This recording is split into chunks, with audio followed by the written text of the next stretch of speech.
राधे राधे दोस्तों, जय श्री कृष्णा। आज की कथा में आप सभी भक्तों का हार्दिक स्वागत है।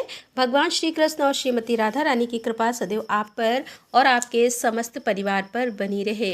अगर आप शिव पुराण की कथा सुनना चाहते हैं तो मेरे दूसरे चैनल जिसका नाम रीता स्टोरीज है, उस चैनल पर हर रोज़ शिव पुराण की वीडियो अपलोड होती है। अगर आप चाहें तो उसे भी सुन सकते हैं। और अब भगवान श्री हरि विष्णु का ध्यान करके आज की पावन कथा का प्रारंभ करते हैं।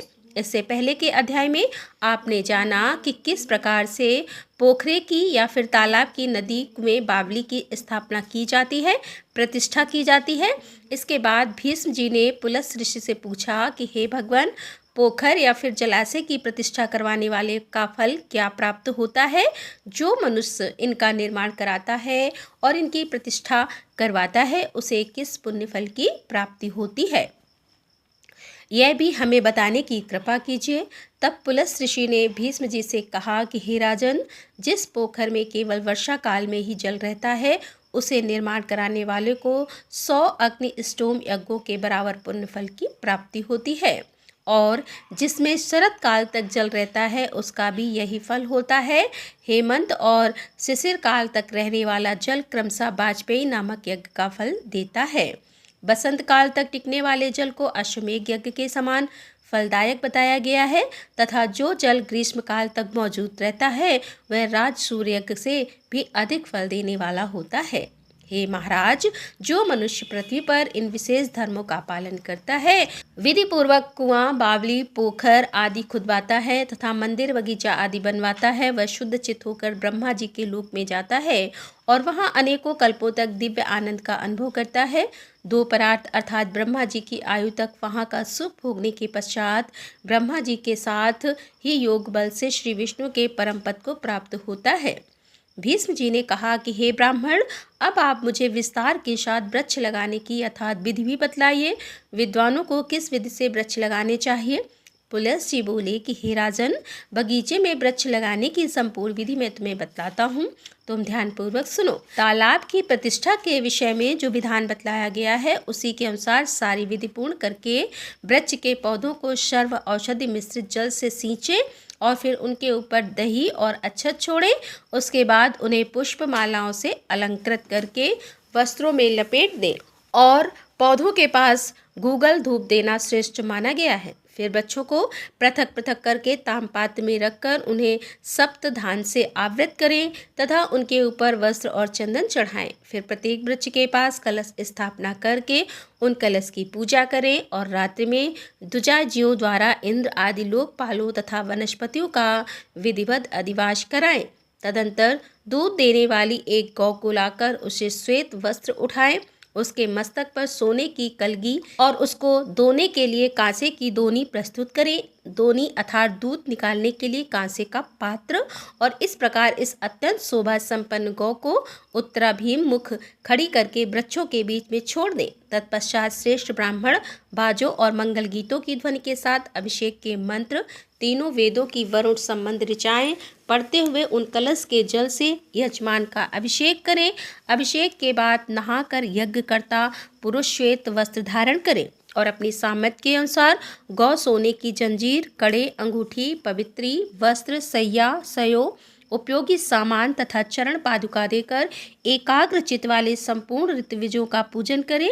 इसके बाद 4 दिनों तक दूध से अभिषेक तथा घी, जौ और काले तिलों से होम करें। होम में पलास अर्थात ढाक की लकड़ी उत्तम मानी गई है। वृक्षारोपण के पश्चात चौथे दिन विशेष उत्सव करें। फिर उसमें भी अपनी शक्ति के अनुसार फिर से दक्षिणा दें। जो जो वस्तु अपने को अधिक प्रिय हो ईर्ष्या छोड़कर उन सब का दान करें।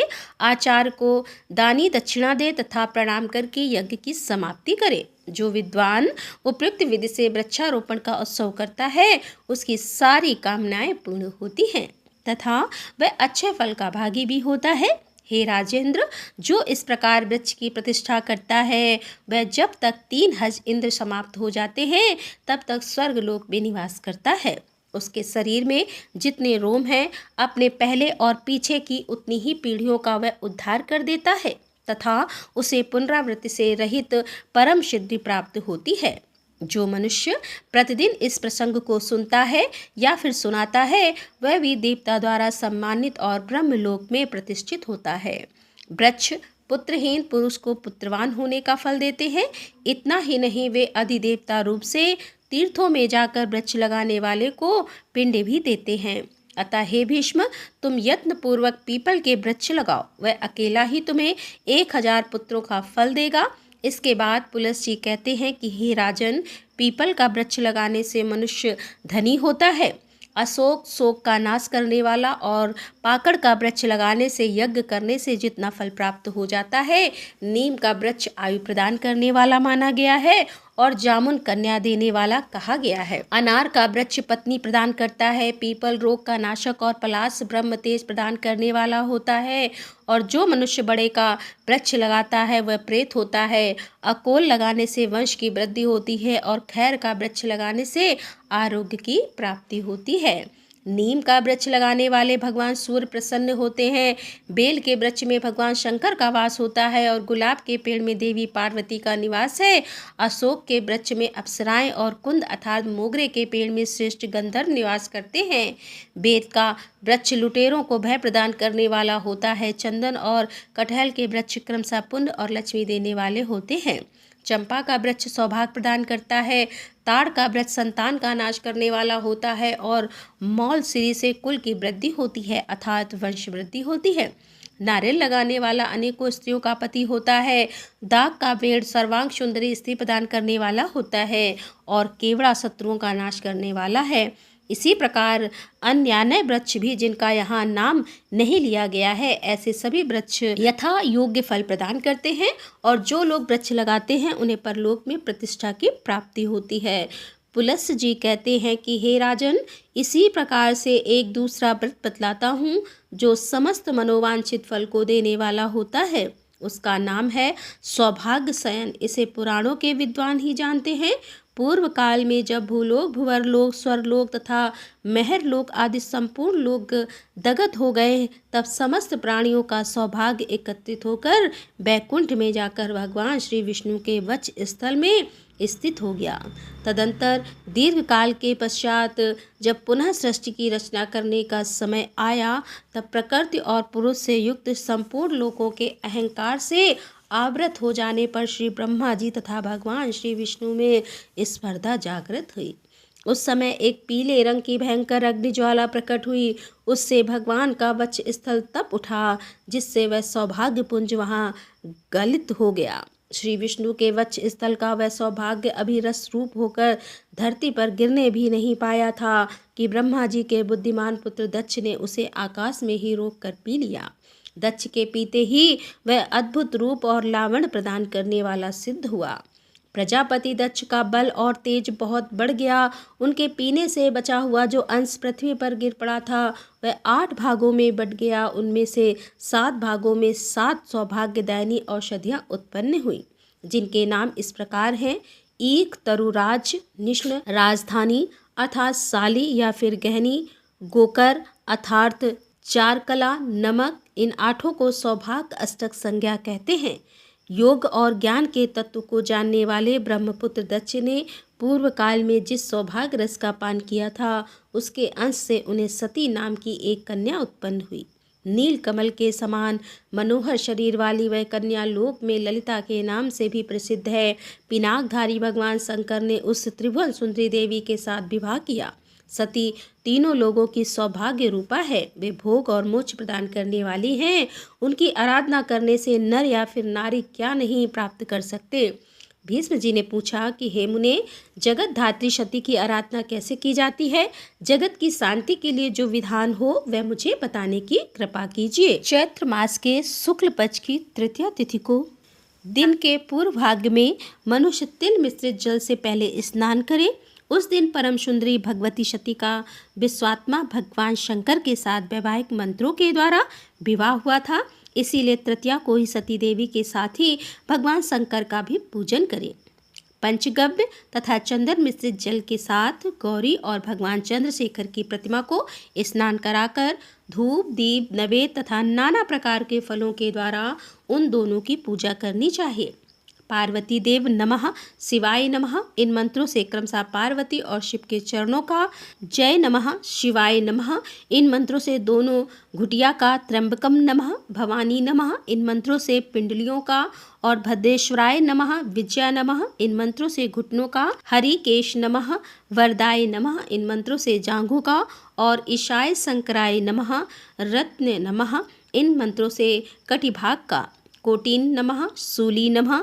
इन मंत्रों से कुची भाग का, शूलपाण नमः, मंगलायतन नमः, ईशान नमः। इन मंत्रों से द्वारा दोनों स्तनों का और चिदान नमः, रुद्रः नमः। इन मंत्रों के द्वारा कंठ का, त्रिपुर नमः, अंताय नमः। इन मंत्रों से दोनों हाथों का, तिलोचनाय नमः, काला नल प्रियाय नमः। इन मंत्रों से बाहों का, सौभाग्य भवना नमः से आभूषणों का, स्वय नमः, ईश्वराय नमः से दोनों के मुखमंडल का और अशोक वन वासिन नमः से ऐश्वर्य प्रदान करने वाले ओठों का स्थान में, और नमः चंद्र मुख प्रियाय नमः से मुंह का, अर्धनारीश्वराय नमः, असिता नमः से नासिका का, उग्रय नमः, ललिता नमः से दोनों भवों का, और सर्वाग्यम नाथाय नमः से केवल शिव के बालों का, तथा भीमो ग्रह रूप नमः से और सर्वात्मक मस्तकों का पूजन करें। इस प्रकार शिव और पार्वती की विधिवत पूजा करके उनके आगे सौभाग्य रखे। निष्पाप कुशवीर जाचक तरु आज इच्छु लवण कुसुम तथा राजधान, इन 8 वस्तुओं को देने से सौभाग्य की प्राप्ति होती है। इन 8 वस्तुओं को सौभाग्य की संज्ञा है। इस प्रकार शिव पार्वती के आगे सब सामग्री निवेदन करके चैत्र में सिंघाड़ा खाकर रात को भूमि पर शयन करें। फिर सवेरे उठकर स्नान करके और जप करके पवित्र होकर माला, वस्त्र और आभूषणों द्वारा ब्राह्मण दंपति का पूजन करें। इसके बाद सौभाग्य अष्टक सहित शिव और पार्वती की स्वर्णमय प्रतिमाओं को ललिता देवी की प्रसन्नता के लिए ब्राह्मण को निवेदन करें। दान के समय इस प्रकार से कहें, ललिता, हे विजया, हे भद्रा, हे भवानी, हे कुमुदा, हे शिवा, हे वासुदेवा, हे गौरी, हे मंगला, हे कमला, हे सती और हे उमा, आप सब मुझ पर प्रसन्न हों। 12 महीनों की प्रत्येक द्वादशी को भगवान श्री विष्णु की तथा उनके साथ लक्ष्मी जी की भी पूजा करें। इसी प्रकार परलोक में उत्तम गति चाहने वाले पुरुष को प्रत्येक मास की पूर्णिमा को सावित्री सहित ब्रह्मा जी की विधिवत आराधना करनी चाहिए, तथा ऐश्वर्य की कामना वाले मनुष्य को सौभाग्य अष्टक का दान भी करना चाहिए। इस प्रकार 1 वर्ष तक इस व्रत का विधि पूर्वक अनुष्ठान करके पुरुष, स्त्री या फिर कुमारी भक्ति के साथ रात्रि में शिव जी की पूजा करें। व्रत की समाप्ति के समय संपूर्ण सामग्रियों से युक्त सैया शिव पार्वती की स्वर्णमय प्रतिमा, बैल और गौ का दान करें। त्रिपद छोड़कर दृढ़ निश्चय के साथ भगवान का पूजन करें, और जो स्त्री इस प्रकार उत्तम सौभाग्य शयन नामक व्रत का अनुष्ठान करती है उसकी समस्त मनोकामनाएं पूर्ण होती हैं। अथवा यदि वह निष्काम भाव से इस व्रत को करती है तो उसे नित्य पद की प्राप्ति होती है। इस व्रत का आचरण करने वाले पुरुष को एक फल का परित्याग कर देना चाहिए। प्रतिमास इसका आचरण करने वाला पुरुष यश और कीर्ति प्राप्त करता है। हे राजन, सौभाग्य शयन का दान करने वाला पुरुष कभी भी सौभाग्य, आरोग्य, सुंदर रूप, वस्त्र, अलंकार और आभूषणों से वंचित नहीं होता। तो 12, 8 या फिर 7 वर्षों तक सौभाग्य शयन व्रत का अनुष्ठान करता है, वह ब्रह्मलोक निवासी द्वारा पूजित होकर 100 हज कल्पों तक वहाँ निवास करता है। इसके बाद वह विष्णु लोक तथा शिव लोक में भी जाता है। जो नारी या फिर कुमारी इस व्रत का पालन करती है वह भी ललिता देवी के अनुग्रह से ललित होकर पूर्व फल को प्राप्त करती है। जो इस व्रत की कथा का श्रवण करता है अथवा दूसरों को भी सुनाता है और सुनाने की सलाह देता है, वह भी विद्याधर होकर चिरकाल तक स्वर्गलोक में ही निवास करता है। पूर्व काल में इस अद्भुत व्रत का अनुष्ठान कामदेव ने, राजा सद्धनवा ने, वरुण देव ने, भगवान सूर्य ने तथा धन के स्वामी कुबेर ने भी किया था। राधे राधे, जय श्री कृष्णा। आज की कथा का यहीं पर समापन करती हूँ। उम्मीद करती हूँ कि आज की कथा आपको जरूर पसंद आई होगी।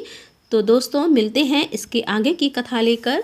तब तक के लिए राधे राधे, जय श्री कृष्णा, हर हर महादेव, जय भोलेनाथ की।